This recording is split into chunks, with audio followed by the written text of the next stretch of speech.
de financement du développement, mesdames et messieurs, chefs d'industrie, mesdames et messieurs, encore une fois, soyez les bienvenus à cette cérémonie d'ouverture de la Banque africaine de développement dans cette belle et vibrante ville d'Abidjan et dans ce tout aussi beau pays de la Côte d'Ivoire, un pays, une capitale dont les économies et les infrastructures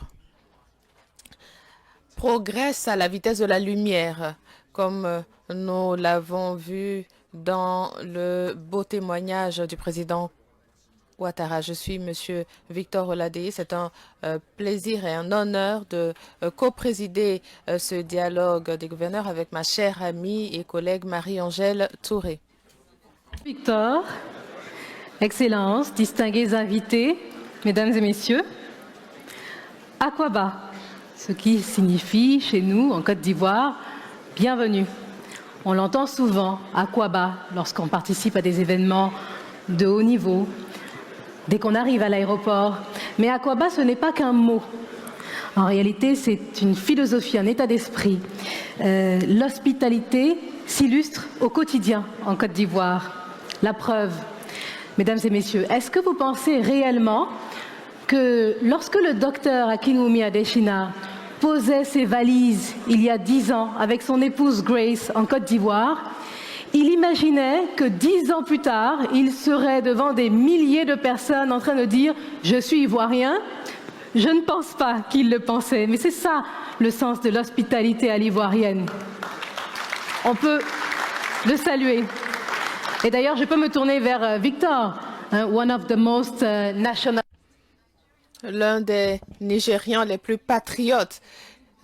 Comment vous sentez-vous lorsque vous êtes ici en Côte d'Ivoire? Pouvez nous dire la vérité? Eh bien, si le président Adesina est citoyen ivoirien, je pense qu'il est partiellement adopté. Thank you very much. You see? Hospitalité à l'ivoirienne. Mesdames et messieurs, c'est évidemment un honneur et un véritable plaisir d'être en votre compagnie dans cette salle où nous observons tout de même aujourd'hui une influence toute particulière dans le cadre de ces assemblées annuelles et dans une salle où se dessinent les contours de notre Afrique, plus audacieuse, plus résiliente et plus souveraine. N'est-ce pas, Victor? Well, thank you very much, Maria. Merci beaucoup, Marie-Angèle.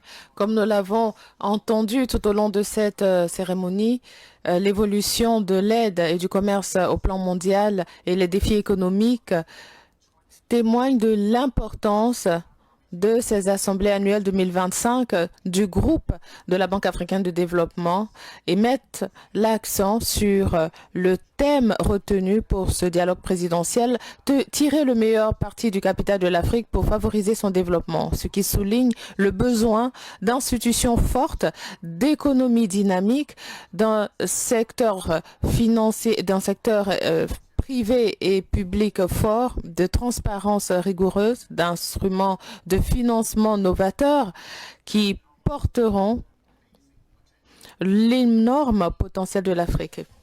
Au cours des 45 prochaines minutes, nous aurons le privilège d'explorer comment plusieurs nations africaines tirent déjà parti de l'immense richesse du continent, qu'il s'agisse de son capital, humain, financier ou naturel, pour impulser une croissance inclusive, durable et surtout résolument tournée vers l'avenir.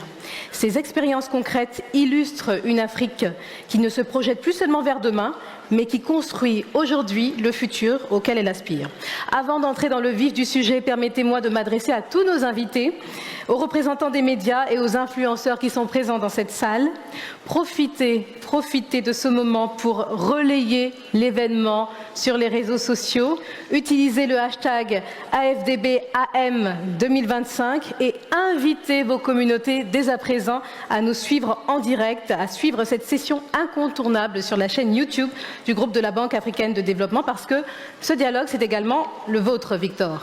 Well, actually, Marie-Angèle. Marie-Angèle, pourquoi ne pas commencer avec l'introduction et le mot de bienvenue?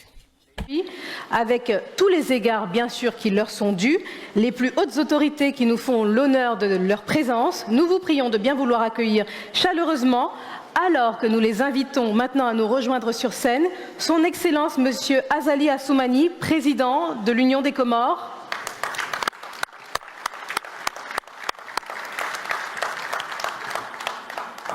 And His Excellency ainsi que son Excellence Monsieur John Mahama, président de la République du Ghana.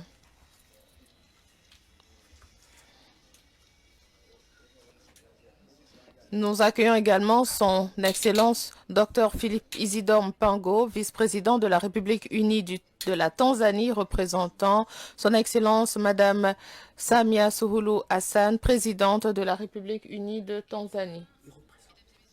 Son Excellence Monsieur Ali Mahaman Lamine, Premier ministre de la République du Niger, à bien vouloir nous rejoindre pour entamer ce panel. Okay.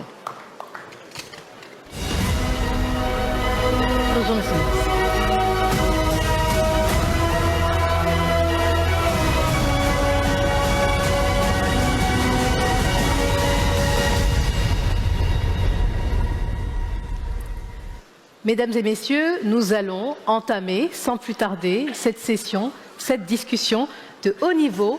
Et ma première question va s'adresser à son Excellence Monsieur Azali Assoumani, président de l'Union des Comores. Monsieur le Président, les Comores sont bénies par la nature, avec un immense potentiel dans l'économie bleue, on ne fait que le répéter, dans un contexte où les nations insulaires cherchent à transformer leurs ressources maritimes en levier de croissance.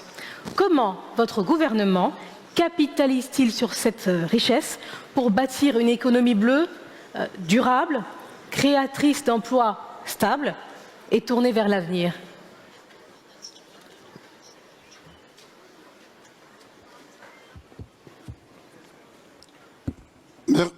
Ah, d'accord. Merci beaucoup, madame. Mais avant toute chose, permettez-moi de saisir cette belle occasion pour remercier notre frère, le président Ouattara, par rapport à toutes les dispositions qu'il a prises pour rendre notre séjour ici, comme d'habitude, fructueux et heureux. Nous en sommes très reconnaissants, mais aussi vous dire l'émotion que nous avons par rapport au speech de notre frère Adesina. Comme il a dit, 10 ans à la tête des institutions qu'il a performées et que cette institution a pris quand même une instance internationale très importante. Donc nous tenons à le remercier et à lui dire, M. Adesina, vous avez deux grâces avec lui. D'abord la grâce de Dieu et votre grâce qui est toujours à côté de vous. Et rassurez-vous, partout où vous serez, ces deux grâces vont vous accompagner et vous allez toujours réussir. Par rapport à cette question, madame, c'est une question effectivement très délicate. D'abord, comme vous l'avez dit, on est un pays insulaire, donc on est affronté au problème du changement climatique. Donc nous sommes insulaires par rapport aux pays voisins, mais nous sommes insulaires aussi par rapport aux îles, parce que nous sommes 4 îles séparées par la mer. Donc nous avons des défis énormes, très énormes. Et comme vous le savez, c'est un pays, comme il a été dit, 2000 km² de surface en terre, mais plus de 150 000 km² d'espace maritime. Donc voilà effectivement une richesse énorme que nous devons capitaliser. Mais le défi auquel nous sommes confrontés, c'est le climat, la levée de la mer. Les défis où nous sommes confrontés aussi, c'est la piraterie, la pêche illicite et la pollution. Donc on doit faire face à ces défis. Mais de ce côté-là, je peux vous rassurer que la Banque africaine de développement, avec M. Adesina, il est à nos côtés pour nous aider. Et par rapport à cette question précise, comme vous l'avez dit, effectivement, l'économie bleue, ça passe d'abord par la richesse halieutiques. Nous disposons de cette richesse. Malheureusement, ce qu'on n'arrive pas à capitaliser, mais nous œuvrons dans ce sens-là. Parce que nous comptons que jusqu'alors, nous exploitons 30% de ces ressources par une pêche artisanale. Mais nous avons eu un partenariat avec aussi des banques comme la BAD qui sont prêts à nous financer pour avoir des partenariats pour venir aussi à ce qu'on puisse transformer cette pêche artisanale avec une pêche commerciale. Et nous avons des pêcheurs que nous avons déjà formés, recrutés, qui sont à même effectivement d'avoir la formation. Nous avons prospecté les pays à même d'avoir de la formation et aussi on a prospecté les investisseurs qui vont venir pour nous appuyer. Mais effectivement, mon frère Adissane m'a dit que, Monsieur Azali, vous avez le pétrole comorien, c'est la pêche et le tourisme. J'ai bien enregistré ça, effectivement nous allons travailler. Et madame, rassurez-vous, on y travaille, mais nous avons besoin de votre appui, de votre aide, que ce soit multilatéral ou bilatéral. Un pays comme la Côte d'Ivoire, avec son expérience multiforme, on a intérêt, on a besoin de cela. D'ailleurs, maintenant, on remercie beaucoup parce que nous avons une coopération qui dure depuis 50 ans et qui est performante, qu'on va essayer d'aller de l'avant pour essayer d'arriver. Merci, madame. Thank you very much, President.